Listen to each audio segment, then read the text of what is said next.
सहनाववतु सहनौ भुनक्तु सह वीर्यं करवावहै तेजस्विनावधीतमस्तु मा विद्विषावहै। ओम शांति शांति शांति।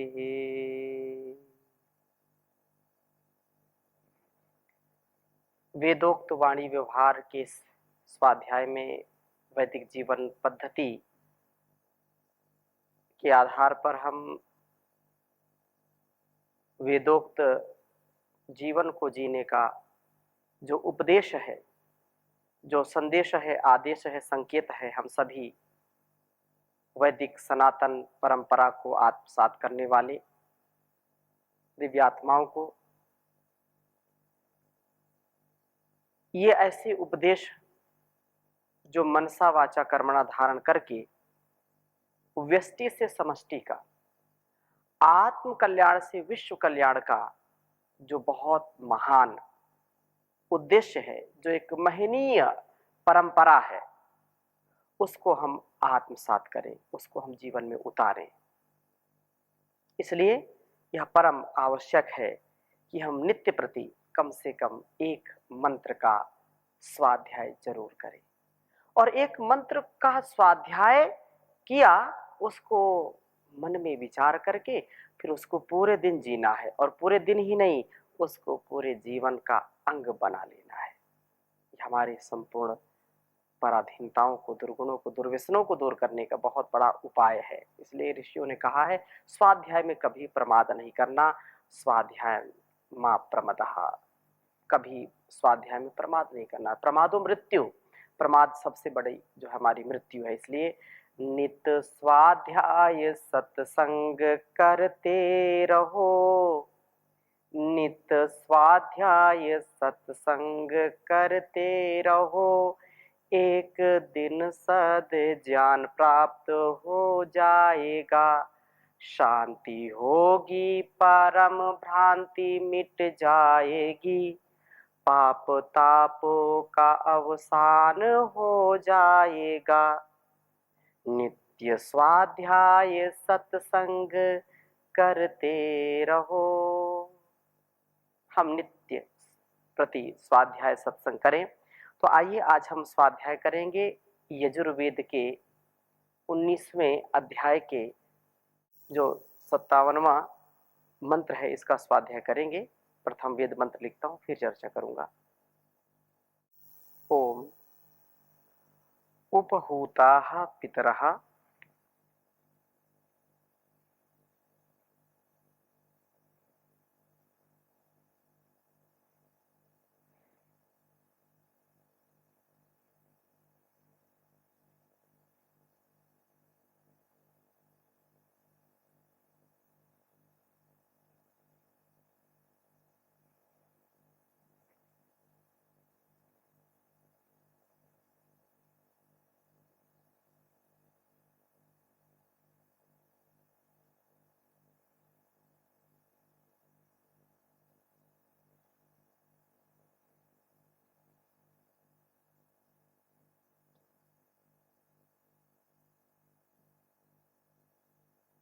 उपहूताः पितरः सोम्यासो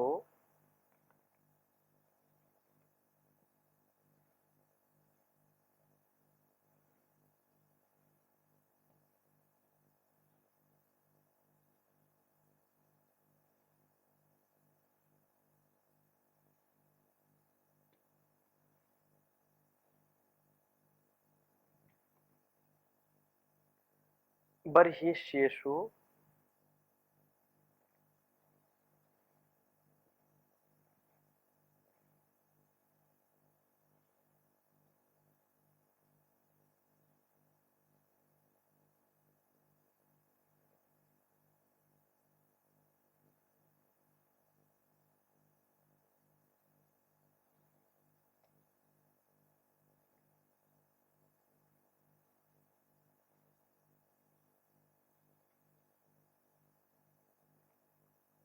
निधिषु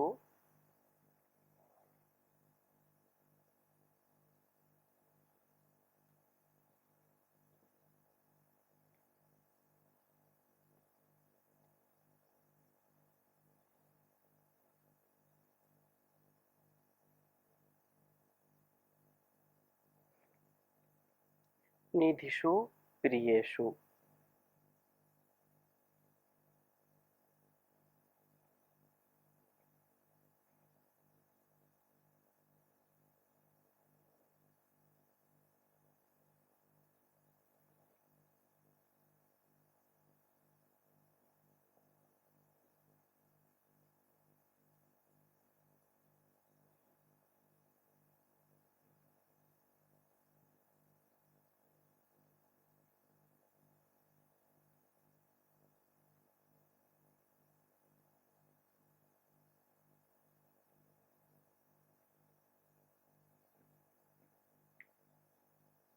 ता आगमन्तु।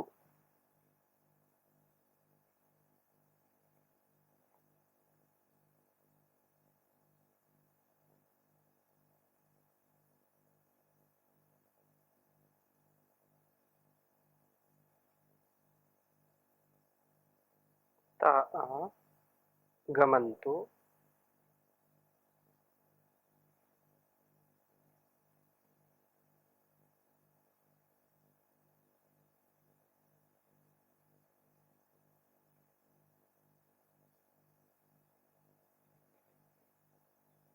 ता इह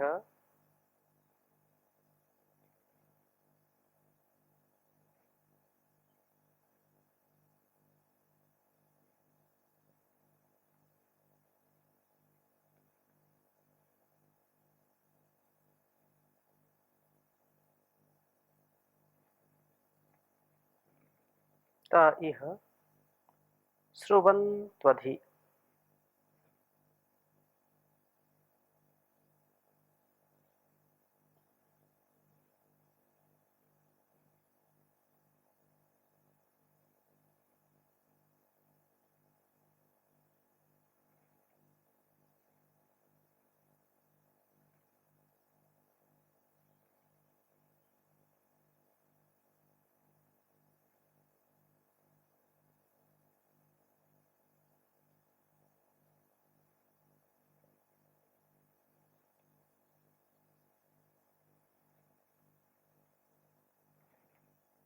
ब्रुवन्तु।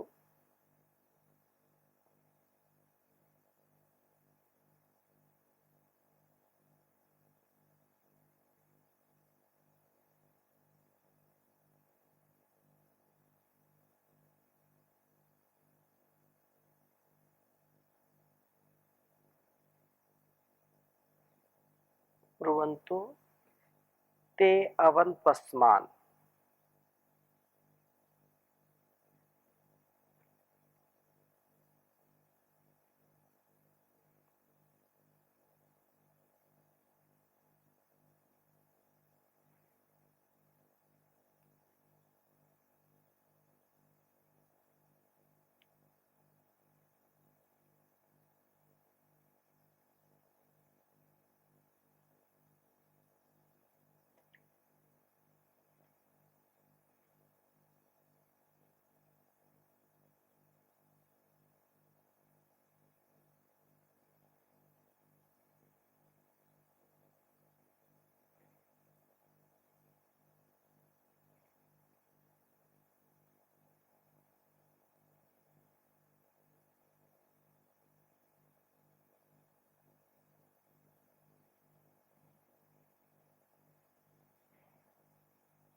ते अवन्त्वस्मान्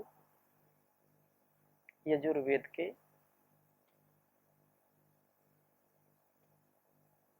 19वें अध्याय का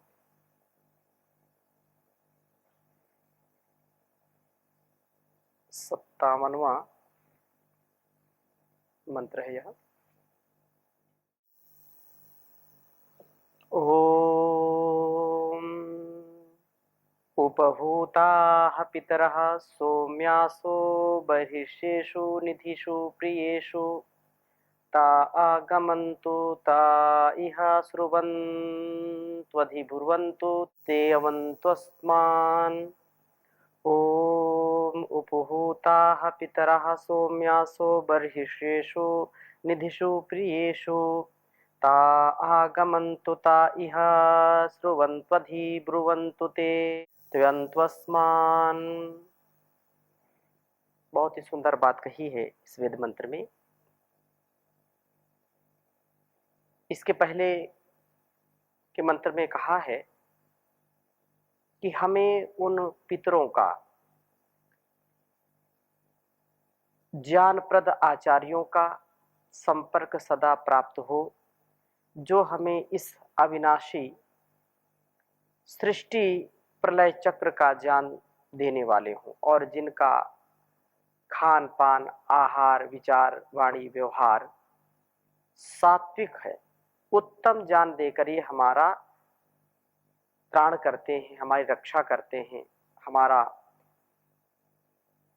चहुओर से उत्थान करते हैं।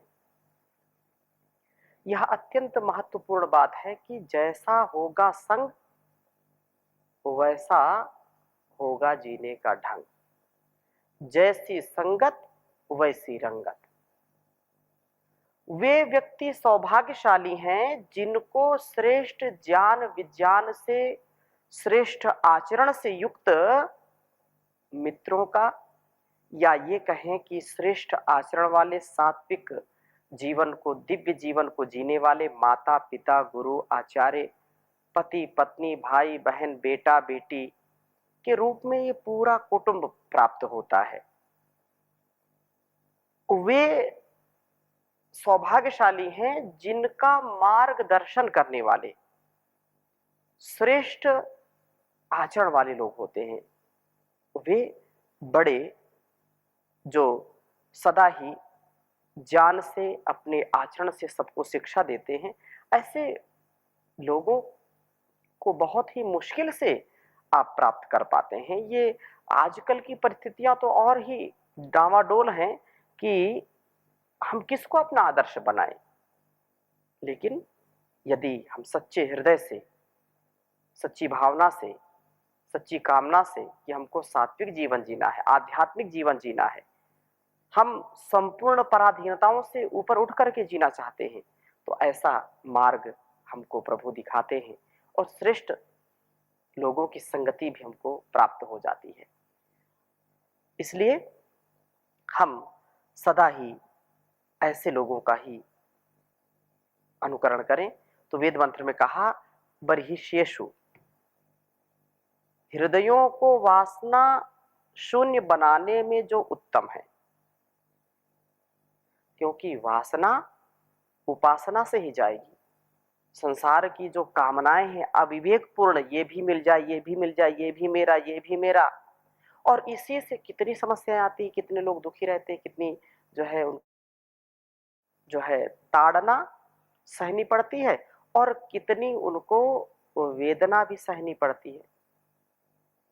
तो यहाँ कहा है कि जो हृदय को वासना शून्य बनाने का सामर्थ्य रखते हैं, प्रियेषु तृप्ति व कांति देने वाले हैं, मन तृप्त हो, शांत हो, आनंदित हो। नहीं तो लोगों को तृप्ति नहीं मिलती। जिनके पास हजार है उनको लाख चाहिए, जिनके पास लाख उनको करोड़ चाहिए, और जिनके पास करोड़ है वो भी सुखी नहीं, उनको अरब चाहिए, खरब चाहिए, नील। कितनी संसार में जो है विपरीत परिस्थितियां हैं। कोई राजी ही नहीं अपने जीवन से, अपने सुख सुविधाओं से, कम है और चाहिए और चाहिए और चाहिए। तो सबसे बड़ा यही जो है तत्व है कि हम तृप्त हो, जो प्राप्त है वो पर्याप्त है, पुरुषार्थ में कोई कमी नहीं रखना, लेकिन जो भी मिल जाए पूर्ण पुरुषार्थ के बाद उसको ईश्वर का प्रसाद समझ करके स्वीकार कर लेना चाहिए।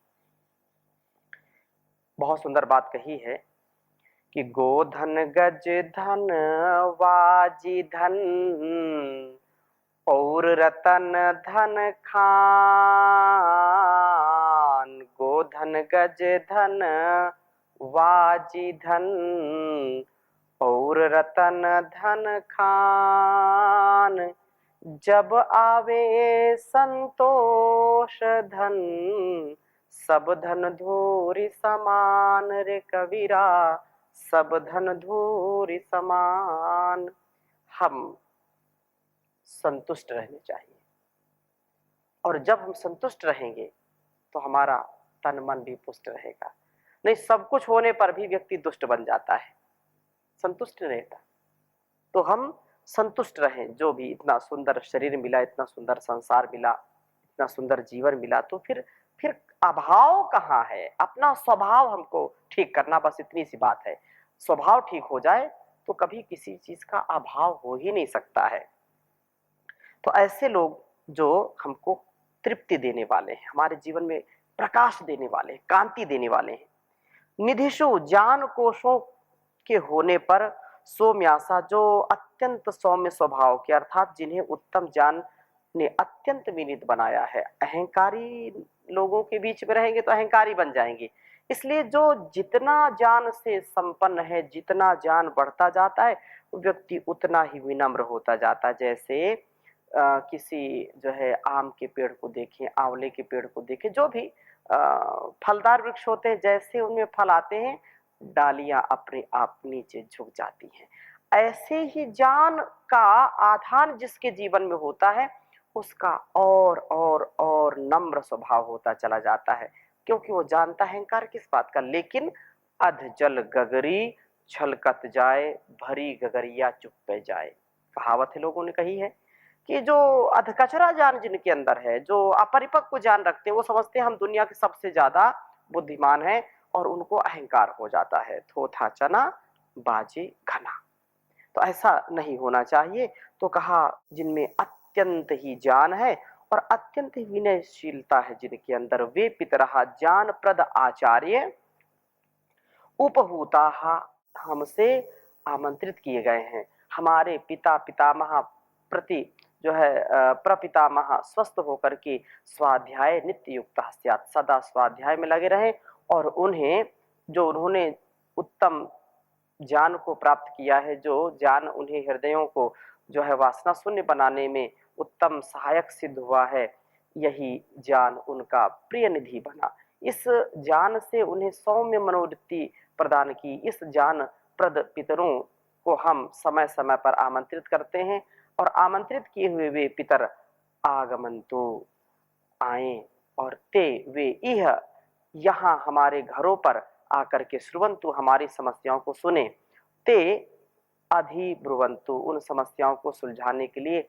आधिक्य उपदेश दें, और इस प्रकार से अस्मान अवंतु हमारी रक्षा करें।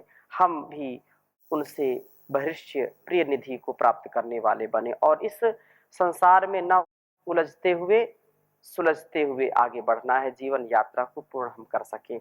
एक बहुत बड़ी बात यहाँ जो कही है, ते त इह श्रुवन्नधि ब्रुवंतु ते ते अवंत्वस्मान। बहुत सुंदर बात कही। इस बिंदु पर हमको ध्यान विशेष देना है कि आज जो परिस्थितियां हैं समाज की, उन परिस्थितियों में हम क्या देखते हैं कि लोग बोलना ज्यादा चाहते हैं, सुनना नहीं चाहते।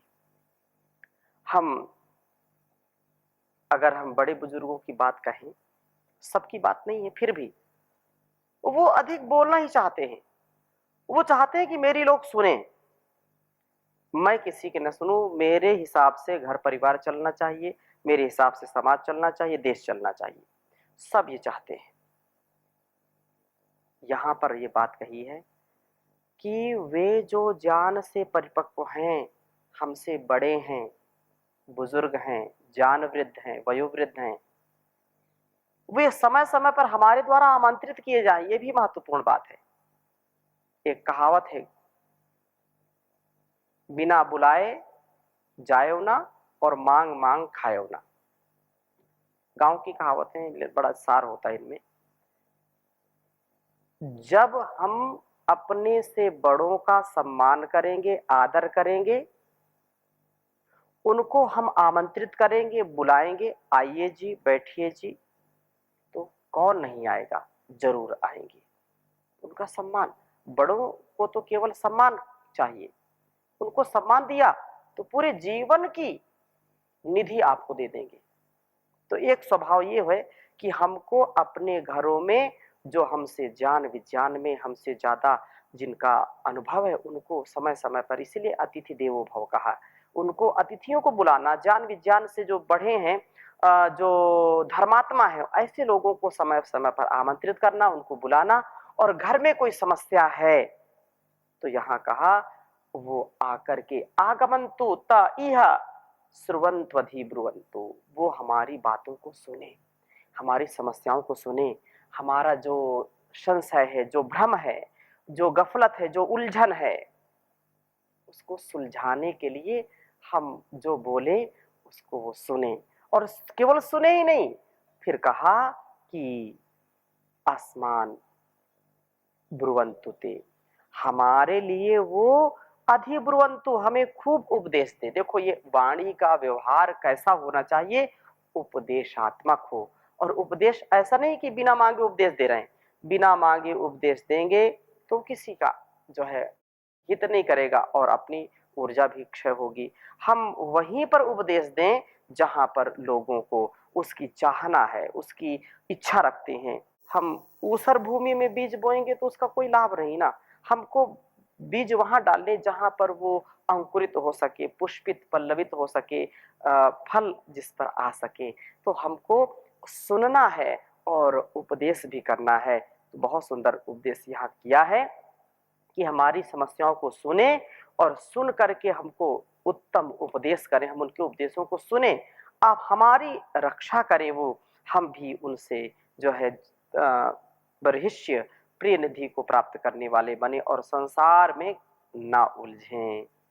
उत्तम सात्विक ज्ञान से हृदयों को निर्वासन बनाने वाले सौम्य पितर हमसे जो है आमंत्रित होकर के यहाँ आए और हमें अपने उपदेशों से, अपनी ज्ञानमयी वाणी से उपकृत करें, हमको अभिसिंचित करें, हमारा कल्याण करें। तो ऐसा ये बहुत सुंदर बात है। इसी से जीवन का कल्याण होगा और कोई कल्याण नहीं है। कि ऐसी कमाई कर लो जो संग जा सके, मुश्किल पड़े तो राह में कुछ काम आ सके। संसार में आता कोई साथी नजर नहीं, बस नाम के साथी है ये साथी मगर नहीं। साथी बनाओ उसको जो साथी कहा सके, मुश्किल पड़े तो राह में कुछ काम आ सके। पापों में सदा मन को लगाते चले गए, बदियों का ही सामान बढ़ाते चले गए, लेकिन कभी न धर्म को अपना बना सके। ऐसी कमाई कर लो जो संग जा सके। दुनिया की चकाचौंध में जीवन बिता दिया, अनमोल रतन पाके भी यूं ही गंवा दिया। मानव वही है इसका जो फायदा उठा सके, मुश्किल पड़े तो राह में कुछ काम आ सके। चिंता की नहीं बात जो चिंतन से काम लो, शुभ कर्म करो अब से ही ईश्वर का नाम लो। संभव है पथिक आपके बंधन छुड़ा सके, ऐसी कमाई कर लो जो संग जा सके। मुश्किल पड़े तो राह में कुछ काम आ सके। ओम शांति शांति शांति।